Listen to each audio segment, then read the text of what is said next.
Imagine waking up one day and discovering that the biggest war in human history didn't begin with tanks, soldiers, or dictators, but with unpaid loans. For decades, we've been told that World War II erupted because a madman invaded a neighboring country. But behind that familiar story hides a quieter, colder truth, one written not on battlefields, but in bank ledgers. The real chain reaction started in 1919, inside the Palace of Versailles. Germany wasn't just punished for World War I, it was handed a financial sentence no nation on earth could survive.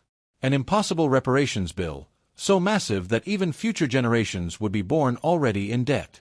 But here's the twist: Germany wasn't expected to pay it with its own money. It was expected to borrow it. American banks would lend money to Germany. Germany would pay reparations to Britain and France. Britain and France would then use that money to pay back their war loans to American creditors. It was a perfect financial loop, as long as America kept lending. And for a while they did. They even sent teams to supervise German spending, taxes, and industries.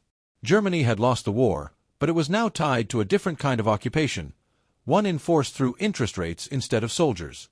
But in 1929, the money dried up almost overnight. The loans stopped. And with one financial shock, Germany's economy collapsed. Unemployment exploded. Factories died. Banks failed. And the government everyone blamed for signing the Treaty of Versailles became the symbol of humiliation and hopelessness. Into that chaos stepped a fringe political party almost no one took seriously a few years earlier. But desperation changes everything. Between 1930 and 1933, that party, led by a failed artist, rose from the margins to total control. And behind the scenes, major industrial companies supported him. Companies that still had access to American money flowing through special channels that didn't stop, even when the broader economy crashed. Why would foreign lenders support an extremist leader? The answer wasn't ideological. It was financial. He promised stability, domestic order, and most importantly, he promised to keep paying the debts. American corporations supplied technology, investment, and industrial power that helped Germany rebuild at a speed impossible to ignore. Engines, chemicals, machinery, tools that were meant for progress, but soon powered rearmament. Even during the war, international financial cooperation didn't fully stop. Secretive institutions continued facilitating transactions across enemy lines. Gold moved. Currencies moved. And the war machine kept running. And then came 1939. When Germany invaded Poland, most people saw a map being redrawn. But behind the scenes, something else was happening. Eastern European nations owed Germany money from loans taken in the 1920s. By conquering them, Germany collected those debts the simplest way possible, by taking control of their economies directly. Occupation wasn't just military. It was financial extraction. Occupied countries were forced to pay for their own occupation, sending enormous sums back to Berlin. And those funds were used to service international obligations and keep the German war engine alive. But the story doesn't end there.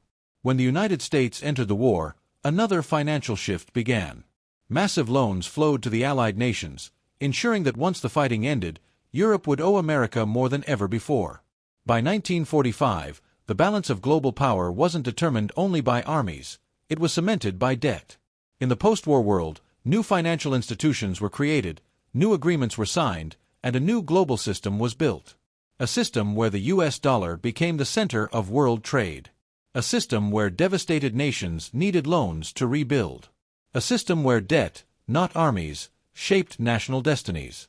Germany, once crushed by debt, was rebuilt under far more forgiving terms. Not out of compassion, but because a stable, productive Germany was more profitable than a broken one. Meanwhile, countries that had sided with the losing powers struggled under the economic fallout for generations. And so, the world entered a new era shaped not by tanks, but by interest rates, not by invasions, but by economic dependence. The Second World War ended, but the financial architecture it cemented still governs the global economy today. If there's one lesson hidden in this story, it's this: wars don't just reshape borders. They reshape balance sheets. They change who owes, who pays, and who controls. And when you follow the money, not the flags, a very different picture of history emerges. Sometimes, the most powerful weapons in the world aren't made of steel. They're made of paper.